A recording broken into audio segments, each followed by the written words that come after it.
Sveicināti!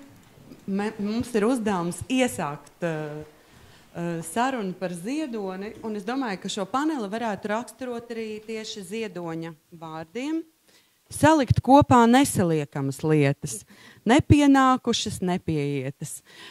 Jo, kā jūs redzat, diskusijas dalībnieki ir no ļoti dažādām dzīves sfērām, ir vai nu satikuši, vai nav satikuši Imantu Ziedoni. Bet es gribētu teikt, kas nu mēs te esam. Es ceru, ka tas pienesums un tāda iesildīšanās, runājot par Imantu Ziedoni, varētu būt vērtīgi. Un es skatos uz visiem no jums. Tā ir jūsu atbildība šobrīd. Sarunā piedalās Edvīns Raubs, kurš ir dzejnieks, tulkotājs, tulkojas daudz no spāņu un no portugāļu valodas, Markesu, Kortasāru, Lorku, Borhesu. Nākamā runātāja ir Baiba Rubes, kas ir uzņēmēja un sabiedrisko attiecību speciāliste, kura ir darbojusies un satikusi arī Imantu Ziedoni, vai ne? Lūk. Un darbojusies trimdā, Kanādā un kopš 90 gadiem dzīvo Latvijā. Gorans Gora, Jānis Holšteins upenieks, upmanis, piedošanu, gan drīz es trāpīju. Vai ne? Man arī likās, ka tādā rīta jundas kļūda. Komponists un mūziķis un darbojas Imantu Ziedoņa fondā viegli. Blakus ir Asnāta Smeltere, slavena patiesībā viena no slavenākajām Rīgas modeļu nama modelēm, nodarbojasies arī ar Latvijas modes vēsturi un izdevusi grāmatu 50 gadu Rīgas modēm, kur ir minēts arī Ziedonis. Tātad, kā jūs redzat, literatūra, mode, trimda izdevumi un vēsturnieks Gustavs Strēnga, kurš nodarbojas ar Livonijas vēsturi, LNB vadošais pētnieks, un šoruden iznāks viņa grāmata. Es nemēģināšu viņu tulkot, jo es noteikti iztulkošu kaut ko nepareizi. Remembering the Dead, Collective Memory and Commemoration in Late Medieval Livonia.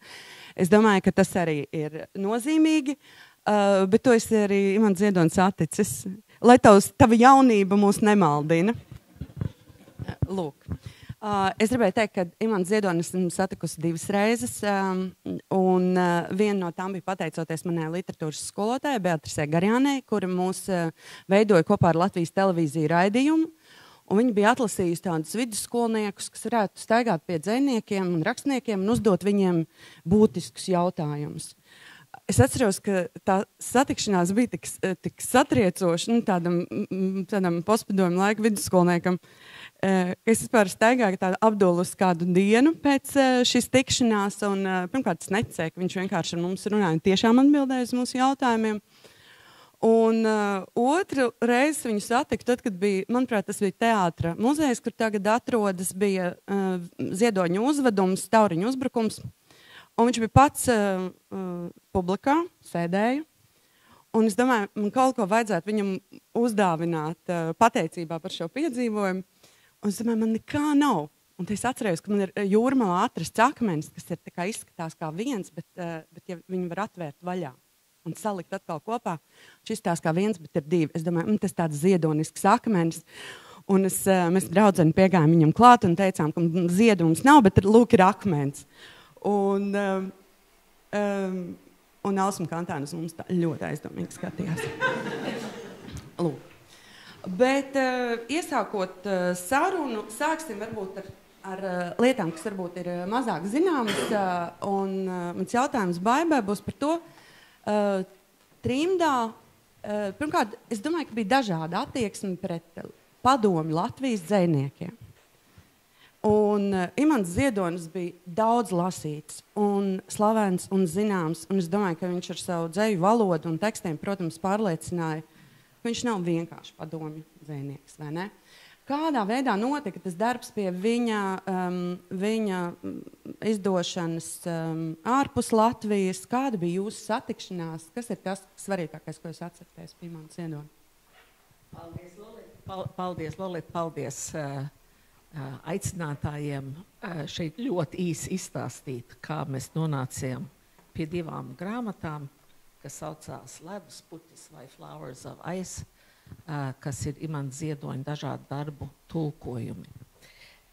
Šorīt izvelkot no kastītes zīmītes, konstatēju, cik pareizi ir tomēr, ka Imants Ziedonis tā no aizsaules pastiepas savus pirkstus, un man vēl tā labās domas, labā vārda spēks ir kā vibrācija, kas izplūst uz visām debes pusēm.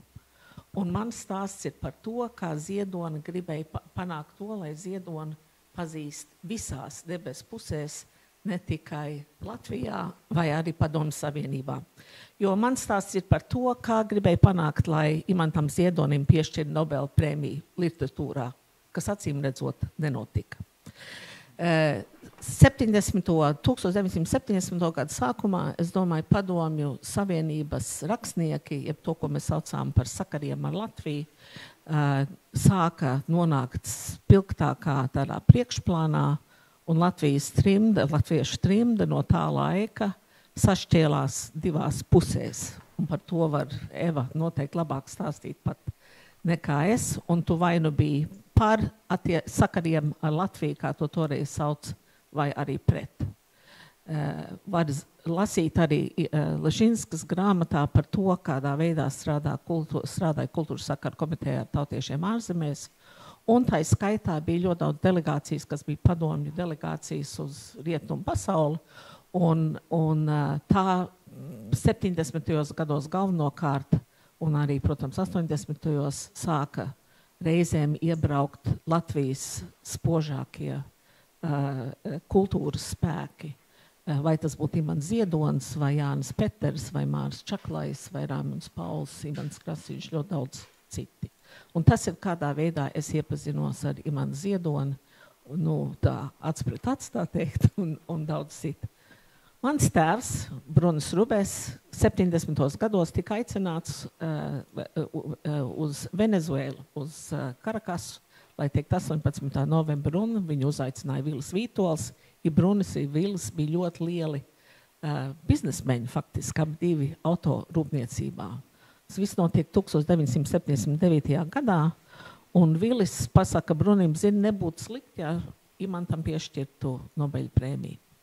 Jo toreiz, es teiktu, trimdā tie, kas bija par sakariem ar Latviju, un tie, kas lasīja literatūru no Latvijas, es domāju, tur bija 3 spožākie, jeb pazīstamākie, pazīstamākie dzejnieki, jeb rakstnieki bija noteikti Ziedonis, Peters un Čaklais.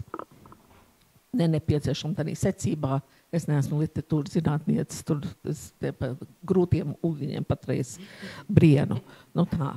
Un Bruns atbrauc mājās un konstatēja, ka tā ļoti laba ideja. Un runāja faktiski ar saviem un mūsu tādiem domu biedriem. Un galvenais, es teiktu, otrais sabiedrotais šī domā par Nobeļa prēmiju un literatūru bija nelaiķis Laimons Zandbergs, kas bija Jaunās gaitas redaktors ļoti, ļoti ilgus gadus.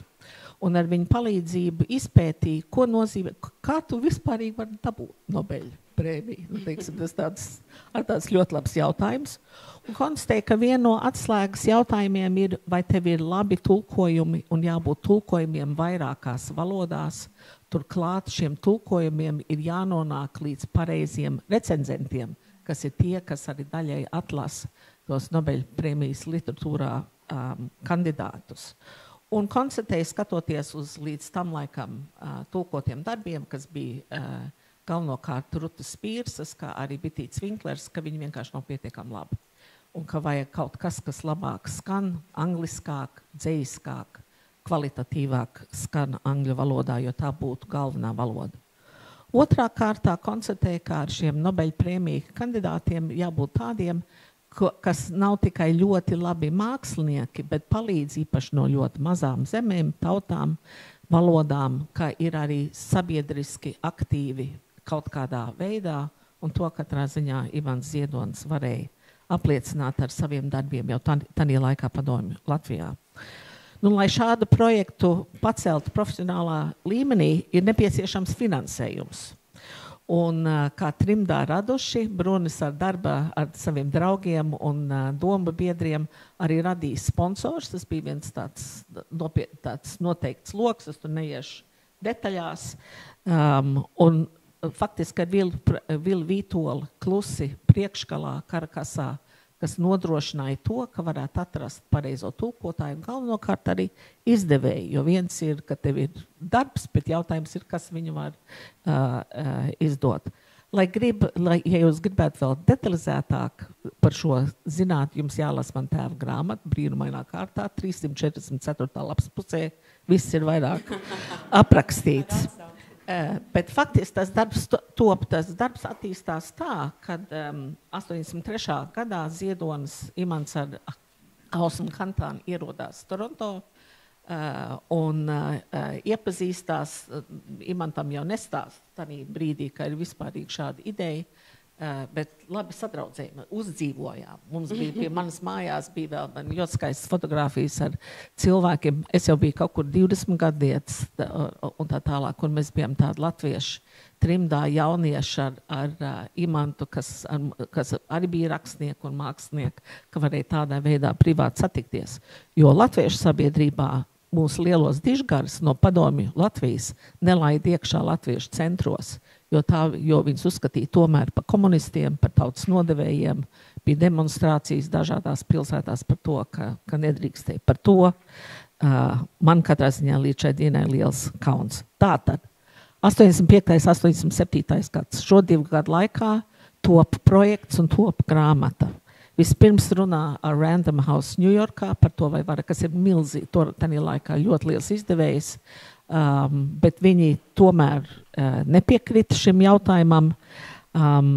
Un tad konstatēja, ka vajadzētu tomēr atrast rakstnieku, kas varētu palīdzēt, un ļoti daudz sagadīšanās. Un tā sagadīšanās,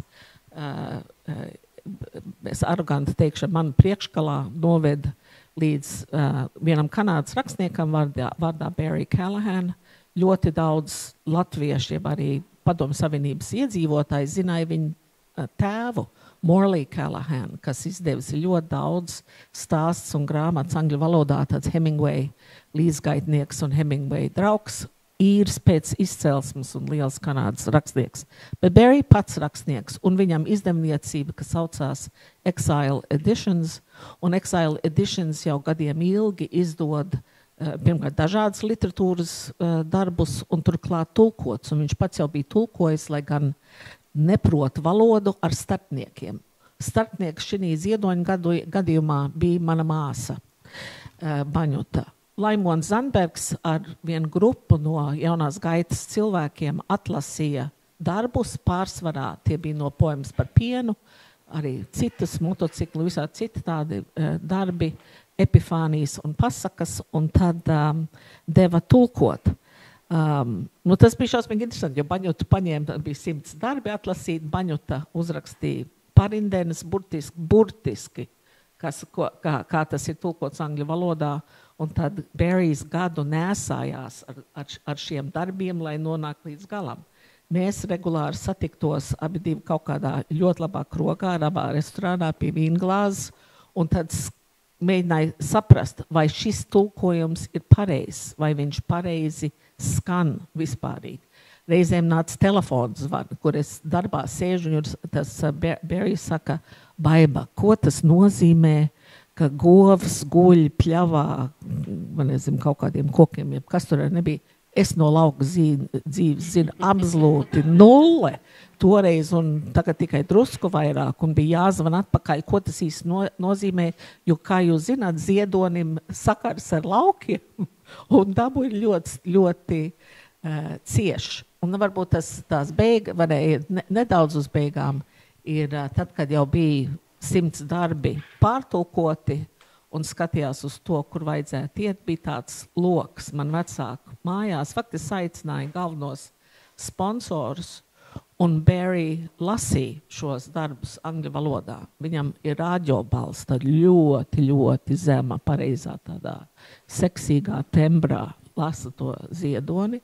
Un viņš teica, tu zini, pēc tam, viņš saka, pēc tam bija, ir ļoti neparasti, ka tu sēdi vienā telpā, lasa dzēju, un tu zini, ka katrs cilvēks, kas tur sēž, zina no galvas to dzēju jau latviešu valodā un jau vērtē. Kas bija grūtākais? Grūtākais bez tā, ka dabūt, vai tā ir tiešām Imants Ziedoņa balss, bija kā pārtulkot vārdu balts. Jo izrādās, mums ir šausmīgi daudz nozīmes vārdam balts. Tas tā kā inuitiem ar vārdu sniegs vai ledus ir ārkārtīgi daudz interpretāciju. Izrādās, mums ir šausmīgi daudz interpretāciju par vārdu balts. Kas notiek, ir, ka atlas šīs grāmatas, ievadu raksta John Montague, kas bija tanī laikā, kas ir no 80. gadi, izcils īru dzejnieks, Berijam ar labs draugs, un Berijā pa ceļam konstatēja, ka tās ir ļoti daudz līdzība ar īru literatūrā, ejot cauri latviešu Ziedoņa darbiem, kādā veidā atsaucās uz mātēm, uz čūskām, uz dzīvniekiem, uz lauku dzīvi, ārkārtīgi daudz un dažādas lietas, un, protams, arī uzrunāja Vozņezenski, kas pazina, arī, laikai, protams, Imants dzīves, un kas arī tāds pēcvārds uzrakstīja. Grāmatas izdeva pāris tūkstotis eksemplāros. Es tagad nevarēju uz ātro atrast, cik tas ir. Droši vien visos papīros, ko atstāja Ziedoņa muzejā, varētu būt, cik viņi tādi. Kas notika ar Nobeļa prēmiju? Viens no jautājumiem, kas pacēlās jau savlaicīgi, bija, ka vajadzētu atrast latviešiem visā pasaulē ļoti labi gali, tādus cilvēkus, kam varētu būt sakara Nobeļa komitejas locekļiem. Tādi arī bija, ir tīpaši Zviedrijā, kur tas ir būtiski. Un, protams, latvieši, mēs esam šausmīgi kašķīga tauta. Un konstatēja, ka Ziedonim tas nepiediena, bet būtu labāk Belševicai. Un kāpēc neaizgāja pa Belševicas līniju. Un bez šaubām Belševics to arī nopelnīja, to tūlīt pateikt. Un līdz ar to es domāju, ka daži no tiem stiprākām iespējām panākt to, lai viens varētu kļūt par Nobeļa prēmijas laureātu literatūrai, pagāja faktiski tādā laikā secen. Jā, nezinu, tā. Grāmata iznāca. Varbūt pats pēdējais, vai šie abi cilvēki jebkad satikās?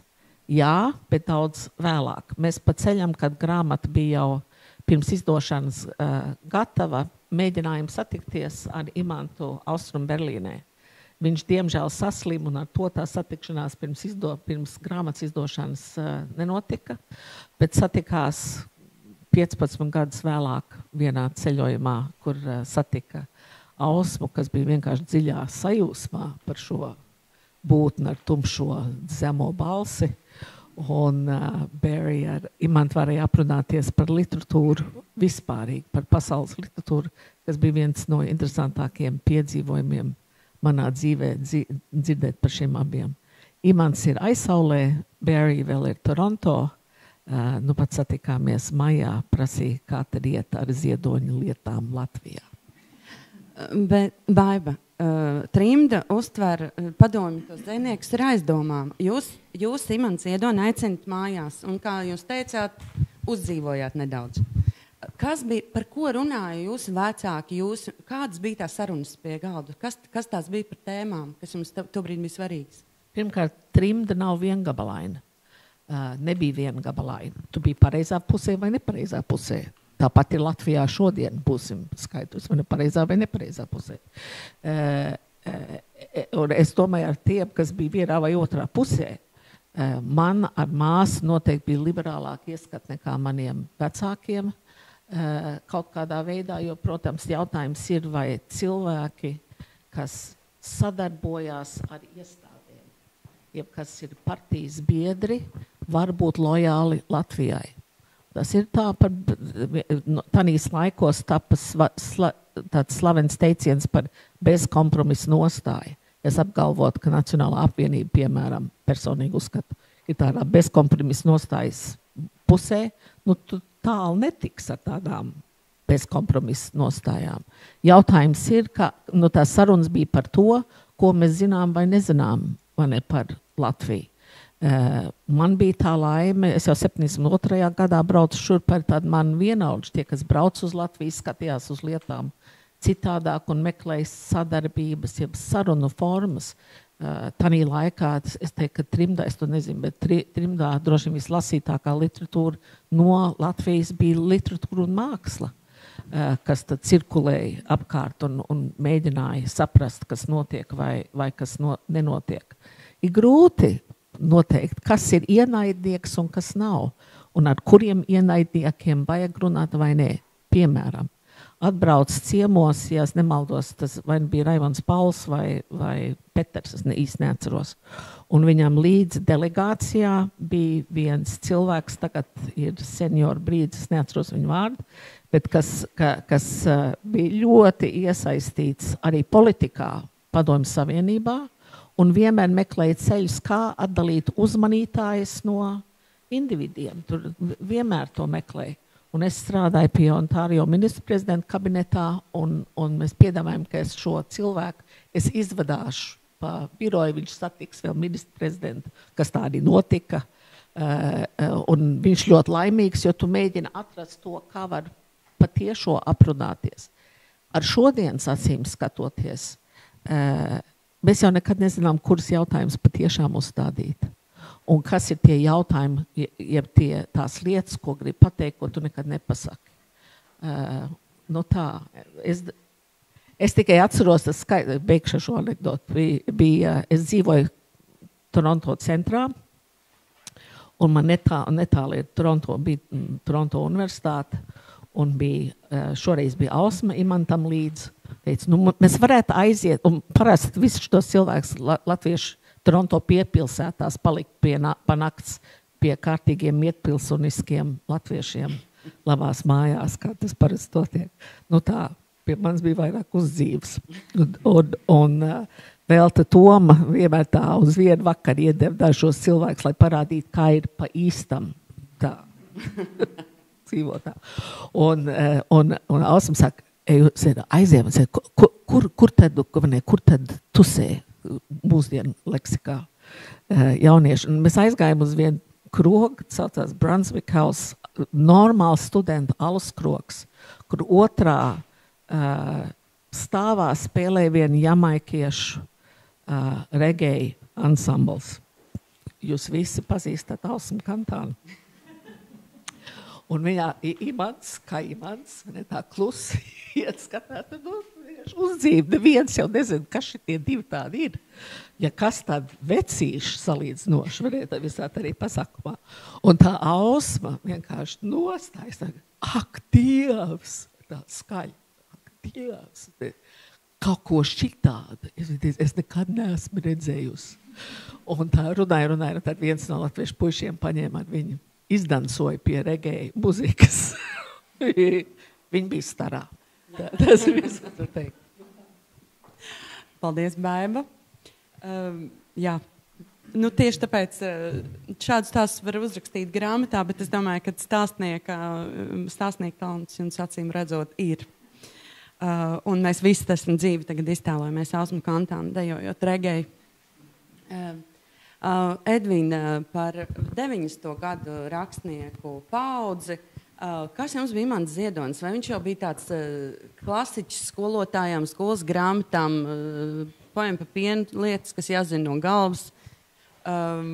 Vai jūs kaut kā no viņa ietekmējāties, viņu satikāt? Kas ir tas jūsu paudzes tā attieksme? Un arī jūs pretīmā? Nē, pilnīgi noteikti, ka ja Imantam Ziedam 83. gadā palika 50 gadi, es skolu beidzu 81.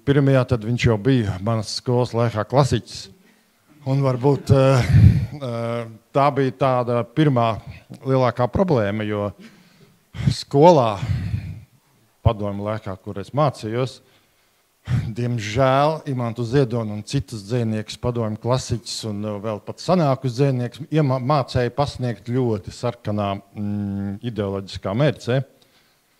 Un mani kā topošo dzejnieku vai nekam dzeju ļoti interesēja pirmajā brīdī, protams, tāpēc es gribēju teikt tā, ka es ar Imantu Ziedoni iepazinos neklātienā, bet 2 reizes. Un pirmā reize bija šī, diemžēl, neveiksmīgā iepazīšanās skolas laikā, ja? Un ne tikai man vienam, bet paldies Dievam, ka dzeja bija tas, kas man tiešām interesēja, un kad es to sapratu. Tad, protams, ne tikai Imants Ziedoni, bet visus pārējos dzejniekus, kurus mums pasniedza ļoti īpatnējā mērķē, es pētīju apzināti pats vēlāk, un, protams, es atklāju pilnīgi citu Ziedoni. Ne? Bet tā pilnīgi godīgi es varētu teikt, ka tādā nozīmē, ka Imanta Ziedoņa fenomens ietekmēja 90. gada dzejnieku paudzi, varbūt es tā neteiktu tieši kā dzejnieki, bet drīzāk kā domātājs, jo viņa tā, es teiktu, poetiskās metafizikas paradigma, kas sāk parādīties ar 71. gadu, ar Epifānijām, ja, un kas vainagojās, manuprāt, ar ideālu grāmatu, kas bija Garainis, kas veicina vārīšanos. Ja. Tā ir vienkārši unikāla grāmata daudzās nozīmēs. Ja. Un, jo mēs varam šeit ieraudzīt tādu, to, ko sauc, ko mēs pazīstam kā prasmi vai lasīt starp rindiņām vai rakstīt starp rindiņām. Tad šis te veltījums Rainim, ja, tas ir viens unikāls piemērs, tā augstākā virsotne šim te, teiktu, stiliņam, ja, rakstīt starp rindām, ko Ziedonis īstenoja šajās esejās Gals un sākums, spēlēja, dansoja, vai ne, kas ir 75. gads. Ja? Un īstenībā, ja, teiksim, viņš tā kā atsaukdamies uz Raini, pirmajā rindkopā saka, ka šī grāmata ir veltīta pamatšķirai, kas pats par sevi ir vārds ārkārtīgi skaists. Un, protams, ikvienam dzejniekam tas nozīmē kaut ko pilnīgi dažādu.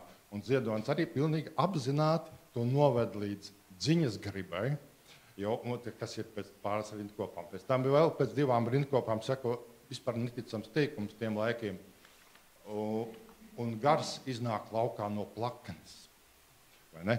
Ar plakni nenoliedzami mēs saprotam sociālo vidi, kurā dzīvojam. Tas ir padomu laiks. Un gars iznāk laukā no plaknes. Vai ne? Tie ir šokējuši, tas pretpadomju sauklis. Un šī grāmata līdz ar to arī ir unikāla.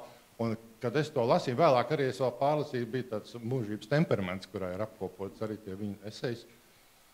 Un šis te viņa šī poetiskā metafizika, protams, bija ārkārtīgi iedvesmojoši. Viņš dzirkstīja, kā katrs teikums ir nevis otra teikuma turpinājums, bet plaukstoši asins kā doma, vai ne? Kuru viņš meistarīgi atdala ar punktiem. Tā ir viņa interpunkcija, ja, īpašā, kas viņa prózu padara, es domāju, ārkārtīgi tieši tādu kā radošu dzirksti. Es izvilku to lapiņu, man lapiņa bija, kur rakstīts ir iedvesma. Tas ir iedvesma, ja. Nu, tieši par to viņš arī būtu, jo viņš ir absolūti šādā ziņā tāds ļoti savdabīgs iedvesmas cilvēks, absolūti unikāls, vai ne? Jo viņš ienes tieši literā. Viņš ir interesants, kā padomju klasiķis ar to, ka tieši ienes šo īpašo paradigmu, ko es nosaucu par to poetisko metafiziku, ja?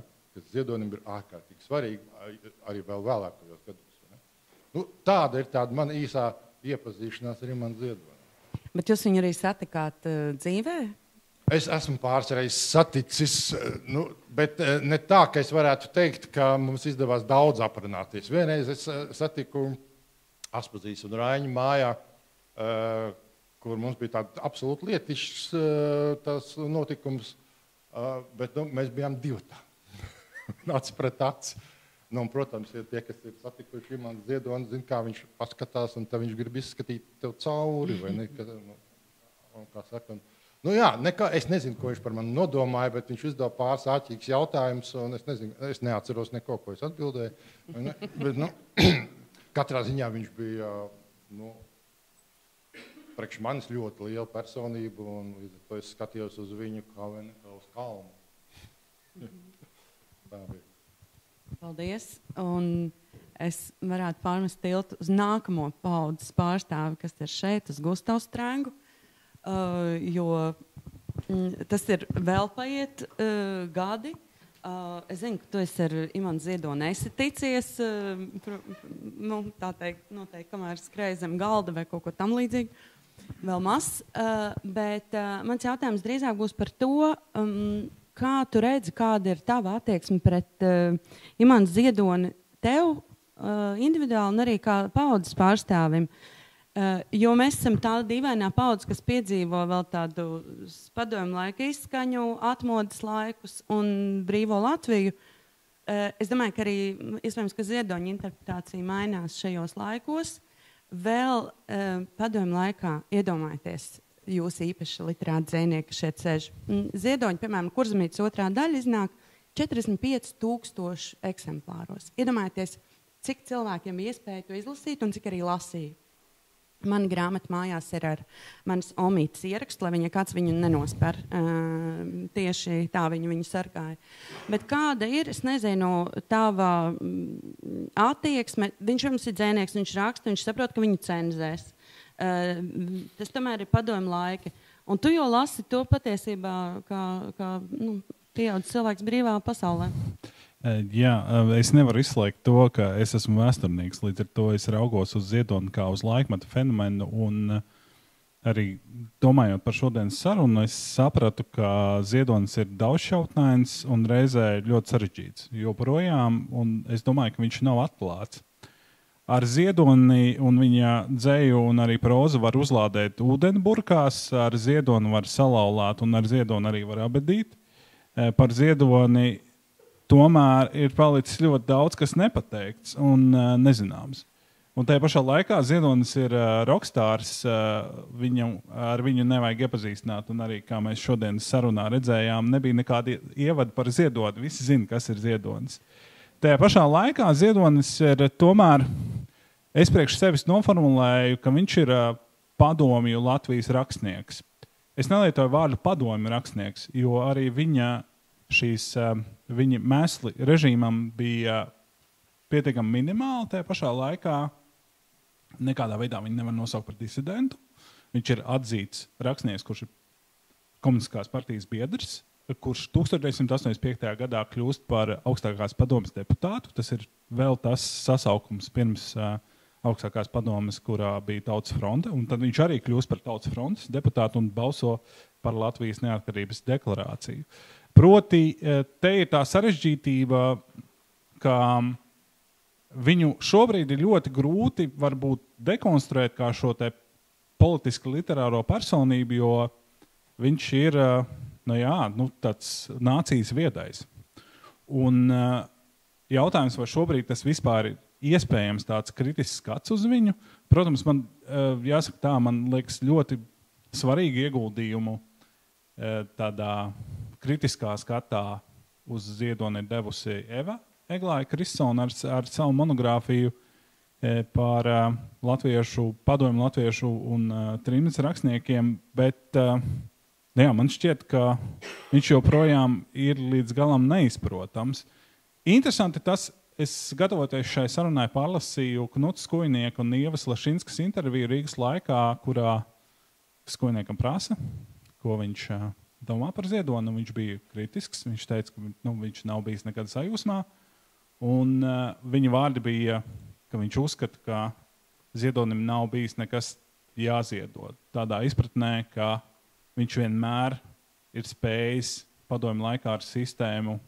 Jā, viņam bija noteikti zināmas nepatikšanas, bet viņš vienmēr spēja iziet ar sausām kājām, un tajā pašā laikā, cik zināms, nepārāk daudziem cilvēkiem varbūt palīdzēja, bet man liekas, tā ir tāda ļoti interesanta lieta, īpaši šodien, pagājušajā gadā, piemēram, bija gājiens pret padomju mantojumu. Man liekas, zināmā ziņā arī Ziedonis ir daļa no tās padomju Latvijas mantojuma, bet tajā pašā laikā ar šo, kā padomju Latvijas rakstnieks, ar šo zemtekstu, ar pilnīgi citu skatījumu nekā ka viņa teksts var saprast dažādi, un arī tas, ka viņš, tā arī droši vien viņa darbība komunistiskajā partijā un arī augstākajā padomē bija vērsta uz to, lai viņam būtu iespēja izteikties. Un tas, ko viņš teica, bija kaut kas gluži cits, kā sistēma vēlējās. Nu, tad tas, par ko Edvīns saka, tā rakstīšana starp rindiņām un kaut kāda tāda cita Ēzopa valoda varbūt. Jā, paldies. Bet tad es tev uzdošu jautājumu, ko tu negribi, lai es tev uzdodu. Kad tu biji vēl maziņš zēns, kā tu satiki Imantu Ziedoni? Un jautājums ir patiesībā par tavu māmu, Ilzi Strengu. Es nezinu, vai tās arī piedalījās diškoku atbrīvotāju grupā pie tiem saucamajiem dageriem, kas arī bija, es nezinu, vai tu atceries, kā tas notika, cik svarīgi bija, nu, vai tiešām tikai zāģēja tos kokus, vai ļoti daudz tur arī runāja un satikās cilvēki? Jā, paldies par šo ļoti jauko jautājumu. Esmu ļoti priecīgs, ka tu viņu uzdevi. Jāsaka tā, jā. Es nevaru apgalvot, ka es biju dageru grupas dalībnieks, jo es biju ļoti mazs, bet es piedalījos ļoti daudzos braucienos, un, protams, ka diškoku apdrīvošana nebija šīs grupas galvenais mērķis. Ziedonis bija sapulcinājis ap sevi intelektuāli spēcīgus un savdabīgi domājošus cilvēkus, kuri tajā padomju realitātē 70. un 80. gados caur šo diškoku atbrīvošanas grupu atrada iespēju runāt par kaut ko, kas nav, kas ir ārpus sistēmas vai sabiedrības piedāvātā. Un es, protams, kā atceros visus šos pasākumus, es gan noteikti tagad kaut ko piedomāju klāt, jo es arī esmu par diškoku atbrīvošanas grupu diezgan daudz rakstīts, un es varu pielikt klāt, bet jā, katru reizi, kad notika šie braucieni uz dažādām Latvijas vietām, vienmēr vakaros bija vai nu kino vakari, vai improvizēti koncerti, vai priekšlasījumi, un jā, man liekas, tas bija veids, vismaz manai mammai tas arī bija veids, kā patiesībā iepazīt dziļāk kultūru, satikt nozīmīgus cilvēkus un veidot tādas sociālas attiecības, kurš nav atkarīgi, kurās varbūt nav tik daudz jāuztraucās par to, ko tu runā. Tajā pašā laikā, protams, arī Ziedoņa diškoku atbrīvotāju grupā visticamāk arī bija cilvēki, kur ziņoja par visiem šiem notikumiem VDK, lai gan ziņojumi nav saglabājušies, bet tādas aizdomas ir. Es tieši domāju, jo tas ir padomju laiks, sapulcēs dažādi cilvēki, kas tāda intelektuālā elite vai cilvēki, kas ir nozīmīgi. Nekāda scenārija jau tur netiek iesniegti. Priekšlasījumos tu var runāt visu kaut ko, bet tad kāds ir, kas klausās. Jā, bet reaģējot uz Gustavu teikto, ka Imants Ziedonis ir rokstārs, asnātis skatos uz jums. Jo jūs iespējams, ka iepazināt viņu varbūt tieši tajā rokstāra, tādām kvalitātēm. Es, kad sūtīju jums jautājumu šai sarunai, bildi, ko es pieliku un ko es jums iesaku jūs ar tā atrast arī tīmeklē, ir Herce Franka fotogrāfija, kur Imants Ziedonis. Viņš varēja tajā bildē izstīties, tā varētu būt 60. gadu Francija, tas varētu būt, es nezinu, kaut kāds angļu dendijs. Ādas jakā ar fotoaparātu dziļdomīgi skatās tālumā.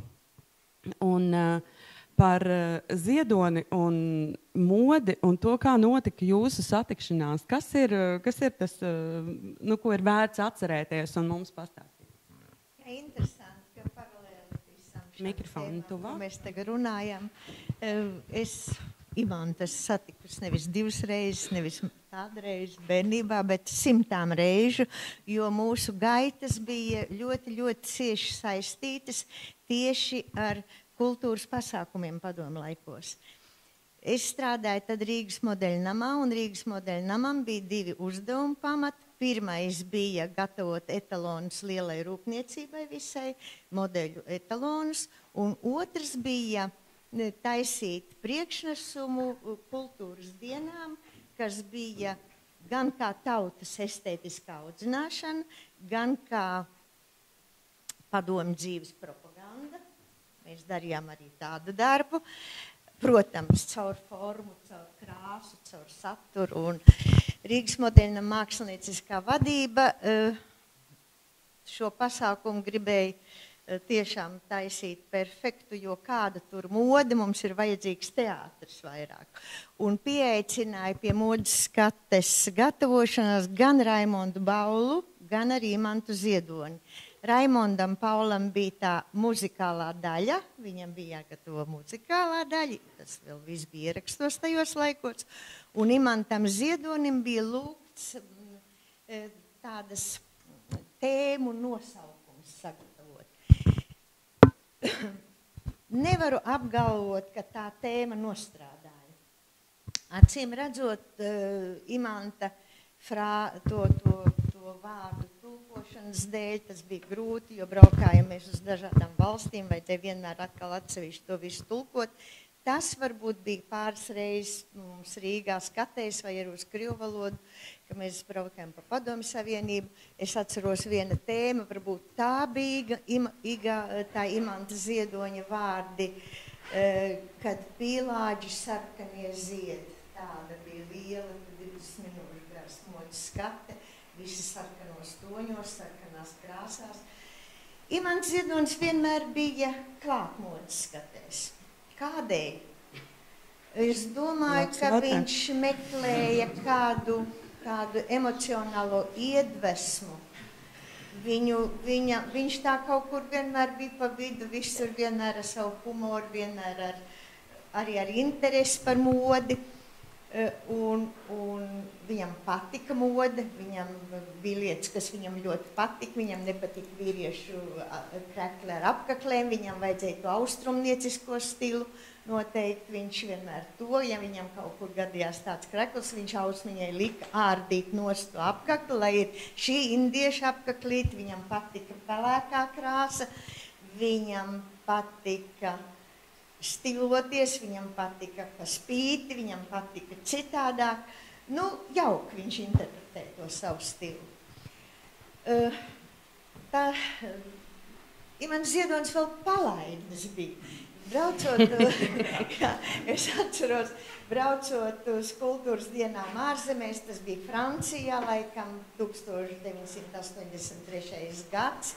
Politiskā situācija bija diezgan saspīlēta, tur bija tikko neveiksmīgi beigušās kādas sarunas Ženēvā ar amerikāņiem un krieviem par atbruņošanos vai par ko citu.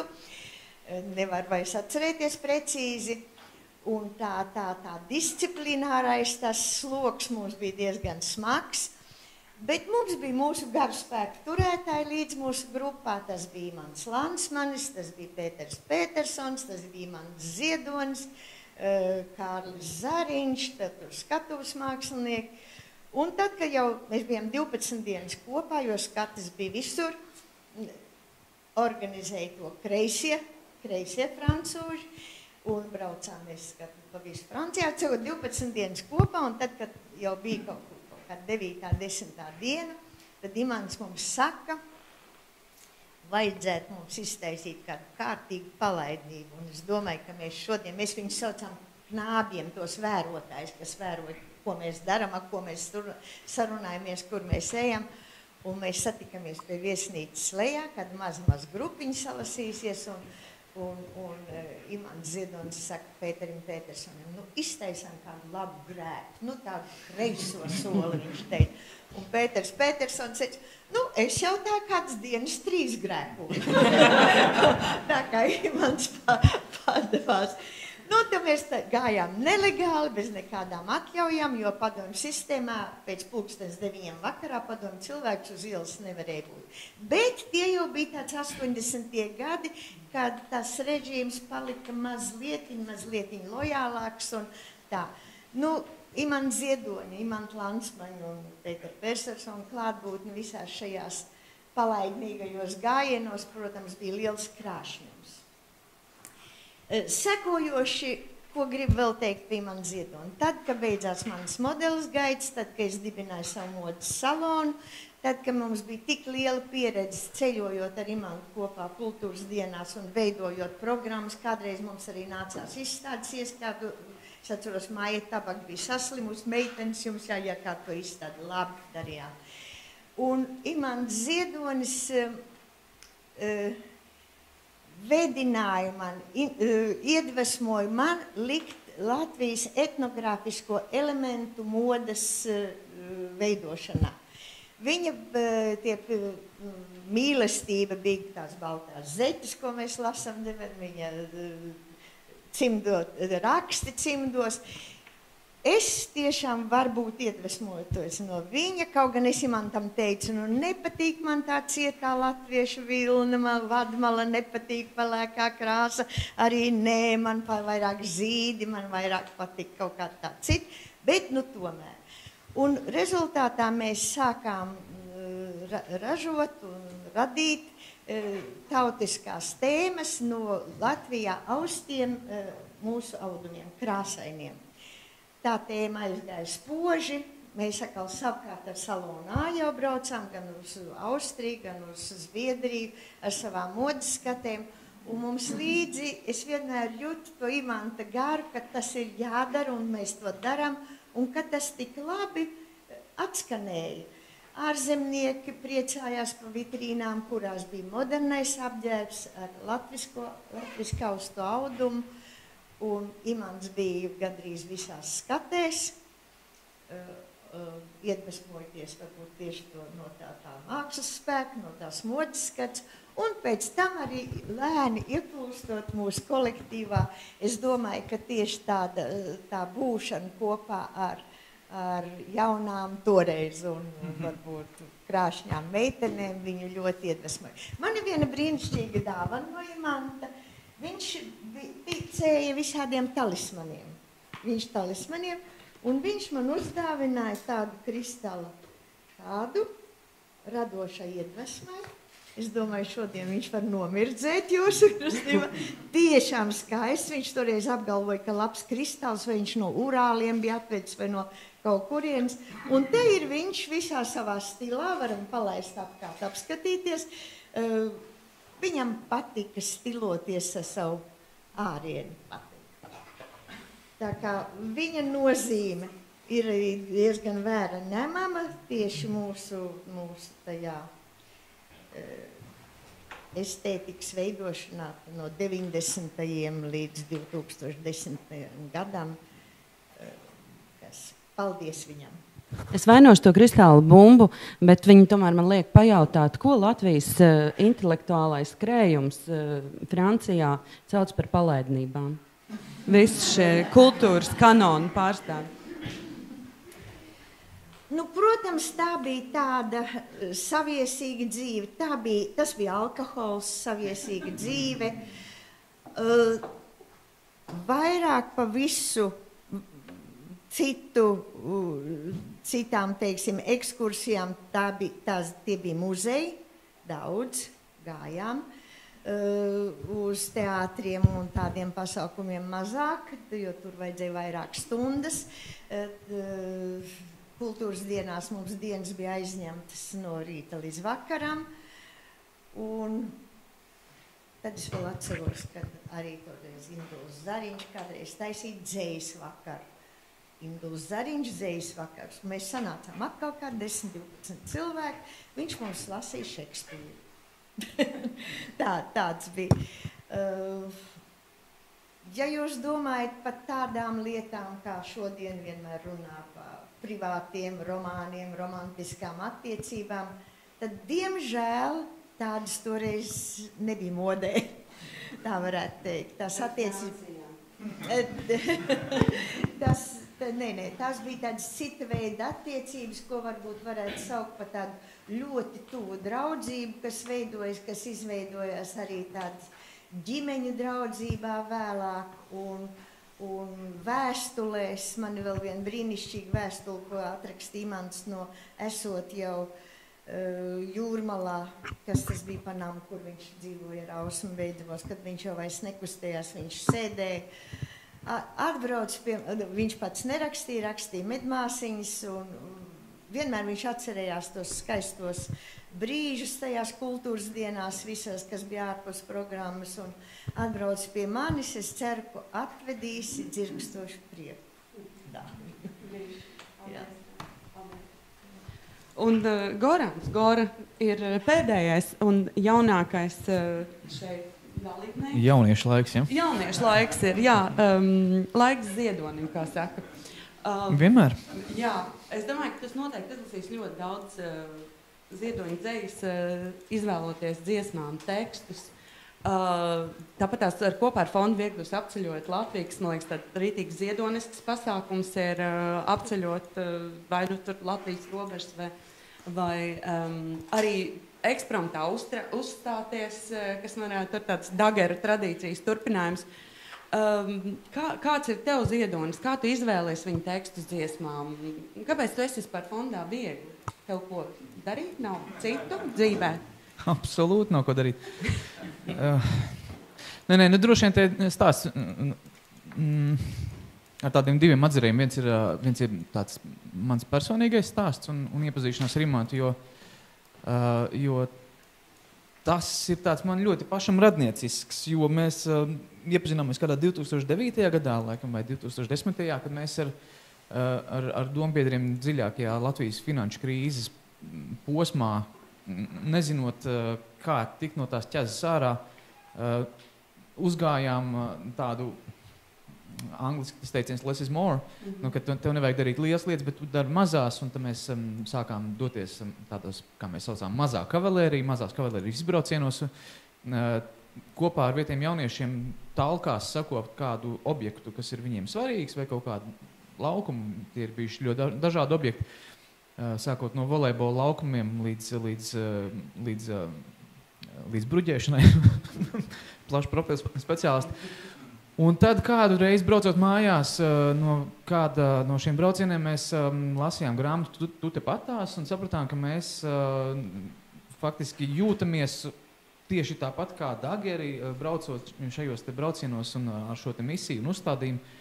Un sapratām, ka vajag satikties ar Imantu, mēs satikāmies, un es teiktu, ka vislabāk par šo satikšanos stāsta tieši šīs dienas izvilkties minimisms. Kas burbulim ir forma, kas saturs? Burbulis pārplīst un paņem sev visu pasauli vēl klāt. Un te bija tas moments par tiem diviem burbuļiem, dageri un mazā kavalērija, un kā tie divi burbuļi satiekas, tad jau, protams, notiek tāds neliels sprādziens, kurā tu saproti, ka ir vēl un vēl ko smelt, ir vēl idejas, ir vēl nepadarīti darbi un ir kaut kādas izteikts vēlmes, kuras Imanta pēdējo 3 gadu laikā mēs bieži tikāmies un viņš stāstīja, ko viņš vēl gribētu īstenot. Un attiecīgi visus šos 10-11 gadus fonds Viegli ar to arī nodarbojas, turpina kaut kādas tādas mazas aizmetņus, kuras Imants teicis, ir, ka tautā vajag savu spēku redzēt, piemēram. Un tā top apbalvojums Laiks ziedonim, kas 5 gadus visā Latvijā meklē spožus cilvēkus, par kuriem būtu vērts stāstīt. Bet mana personīgā satikšanās ar Imantu notika man ļoti nozīmīgā mirklī, kad es biju kādus 8 gadus izplosies pārzemēm, un es biju pilnīgi pārliecināts, ka noteikti Amerikā un Anglijā kādam ir nepieciešams dziesminieks no Latvijas ar tādu faktiski balkānisku nosaukumu, kurš dzied angliski, it kā gramatiski vēl tā kā ciešami, bet tomēr tā nav dzimtā valoda. Un tad tu domā, Dievs, kā es tur cīnos un plosos un ņemos, un kāpēc man nedzird. Un kad mēs ar Imantu satikāmies Majoros pirmo reizi, viņš ar savām melnajām atštelēm ieskatījās man acīs un spiežot roku teica, sen neesam tikušies. Un tad bija skaidrs, ka ir pienācis laiks, jo es arī esmu cilvēks, kuram ārkārtīgi riebjas definīcijas, ka ir tikai tā un nekā citādāk. Es nerunāju par 2+2 ir 5, bet vispār par dzīvi. Un laikam mani personīgi iedvesmo tas Imanta bez definīciju tāda skaista, tāda plūšana pa dzīvi, kurā tu vari būt gan dzejnieks, gan publicists, gan rokstārs, gan politiķis, faktiski viss vienā, kā tāds unikāla personības, tā kā tas kristāli, tā kristāla bumbiņa, tā skaties, no kuras puses gribu viņš spīd. Un tieši tas pats ir, atbildot uz jautājumu beidzot, tieši tas pats ir ar viņa dzeju un viņa darbiem, kurus tu lasi, un tu saproti, ka viņi ir ne tikai pārlaicīgi, bet arī viņi neietilps nekādās paudžu kaut kādos ierobežojumos, jo ir daudz grūtāk, piemēram, strādāt ar Raini vai Aspazīju mūzikā, jo tu saproti to, ka tu strādā ar saniem tekstiem, un tad gribot, negribot, tev muzikāli arī jāskan, teiksim tā, lai tas neietu pilnīgās pretrunās, tad tomēr ir mazliet jāsamazina savas tās ekspektācijas un tev jāpielāgojas tekstam. kas ir zīmīgi tieši pirmo albumu izdodot, fonda Viegli albums ar šokējošu nosaukumu Viegli. Iznāca tieši vienā dienā ar mūsu amatu brāļiem no alternatīvās mūzikas, kur izdeva albumu ar Raiņa tekstiem. Un ak, Dieviņ, kas bija par konfliktu, jo viņi šo albumu prezentēja pie Raiņa Gazikā, lielās smagās automašīnas furgonā, uztaisījuši skatu. Mēs tikmēr to darījām Nacionālajā bibliotēkā, kas vēl nebija uzcelta.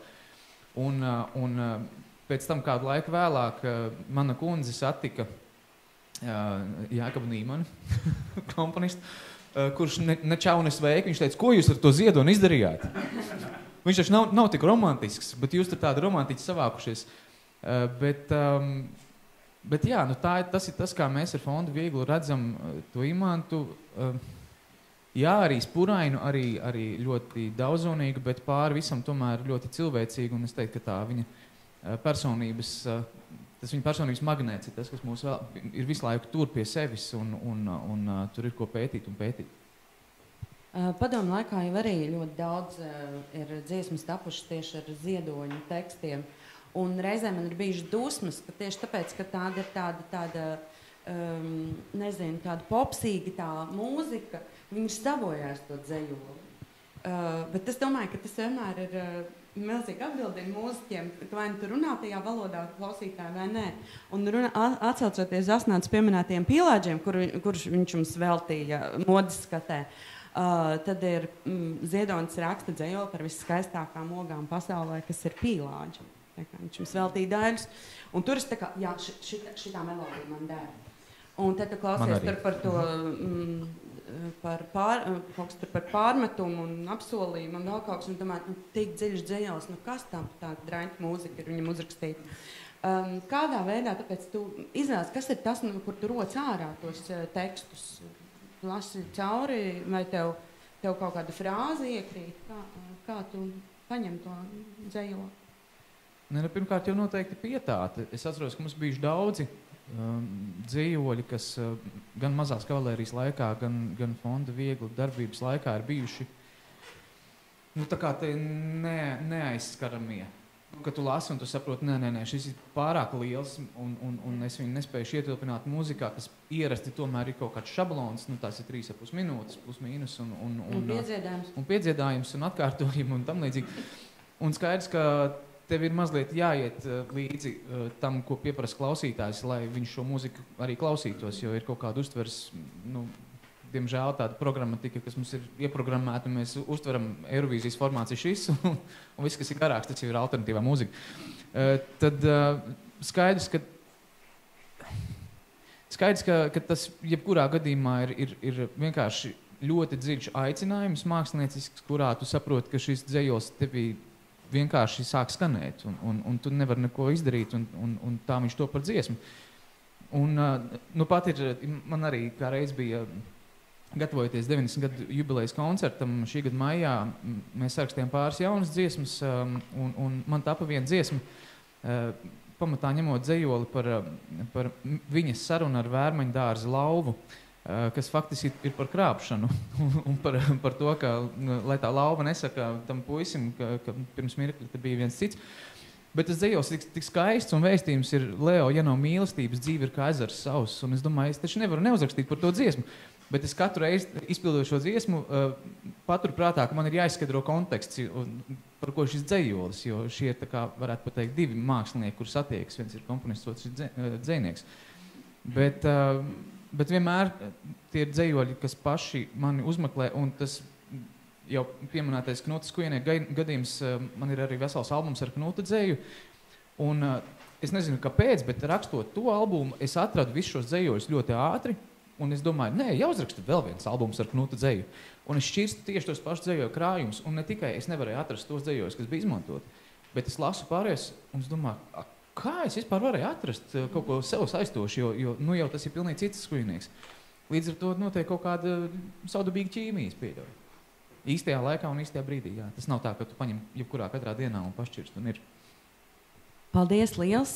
Mēs diskusiju beidzam. Es domāju, ka vismaz mēs tādam esam uzsākuši. Mums ir komentārs no tiešais. Jā, tūlīt. Jā, labi. Mēs neko nebeidzam, mēs izlasām komentāru. Es vienkārši gribēju teikt, ka ja jums ir vēl kāda reakcija uz citu teikto, droši, lūdzu, Edvīna.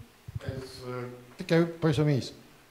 Domāju, klausoties Gustavu, ļoti pareizajos vārdos, ko viņš teica, cik tā viņš pateica par literatūru. Bet man ienāca prātā, ka pastāv tomēr par to ir runāts, un es ceru, ka arī šajā konferencē vēl runās. Un, tas ir par šo fenomenu, par valodas saglabāšanu, kurā bija ļoti liela nozīme gan pieprasījumam, gan piedāvājumam. Tad to pastāvēja cieša korelācija.